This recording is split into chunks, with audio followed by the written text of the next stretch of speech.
I'm Kai Stotz. I'm the co-founder and CEO of TerraSoft Solutions. Unlike previous versions of the PlayStation or other game boxes, the PlayStation was designed to be a home computer as well. And in addition to the Game OS, you can also run an entire Linux operating system.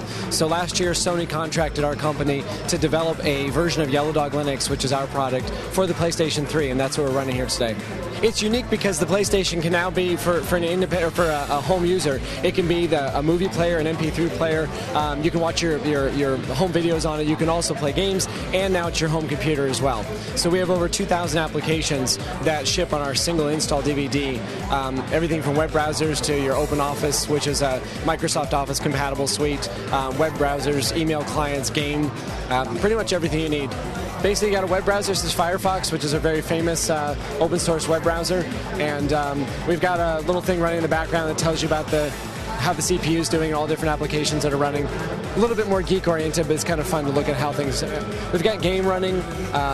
Game is your instant messenger, and we've got a lot of applications, accessories, games, graphics, internet programs, office suites, programming tools.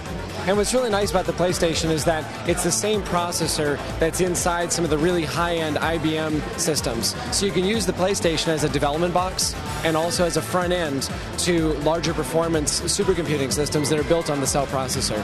So it serves a dual function for home users or for hardcore developers. It has some limitations in terms of the amount of RAM, but it's not really an issue with Linux for your general desktop environment because Linux is just so efficient. In terms of the multiple cores, having 9 cores on a single CPU is absolutely incredible. And when you optimize your applications for those cores, we're seeing incredible performance. There's an open source product called Mesa, and it's a graphics library. And in 4 days, we ported Mesa to the cell processor, and it's now running 80 times faster than the Intel Woodcrest. We've been shipping since November. We've had tens of thousands of users already running it. It's available for free from our website. It's available through resellers. It's also available from our store. We sell the DVD. If you don't want to download it, you just want to get the DVD in the mail. So when you power on the PlayStation, you have a choice. You can either run the Game OS to run your games, or you can choose Linux. And you can just boot back and forth. So every time you boot, you have a choice of which one you want to run. And both of them are running native on the hardware. So it's actually running the full operating system. It's not an emulation. Sony actually designed it to do this, so the Game OS has a partitioning tool, and it actually lets you repartition your hard drive so you can have both operating systems. They don't overlap. So it's really nice. It works very well. Plenty of room. Yellow Dog, the basic installation that we conduct by default is less than 2 gigabytes, so it's not that much space. So even if you only have the 20 gigabyte drive and you use the Game OS to partition it 50-50, there's still plenty of room. And if you get the 60 gigabyte drive, there's still plenty of room.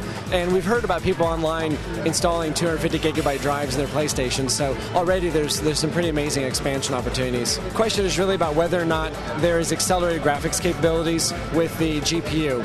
And the NVIDIA chip right now, we do not have access to it, so we're running everything in frame buffer. When that is available, we're working hard to make that available, then there'll be an opportunity to run truly accelerated 3D games, and that'll open up a whole new ballgame of what you can do under Linux, bringing the gamers back to Linux on the PlayStation, giving them the diversity of both Game OS and Linux for high-performance games. We're trying hard. And it's been fantastic to open up this possibility for people. Honestly, I've never been to a show that's so Windows-centric. In our world, everything's Linux, and so it's been fun to show people what Linux is about, and actually, some of these people had never used Linux before, which surprised me. So it's been fun to open up that door and get a whole new user base excited about Linux on the PlayStation.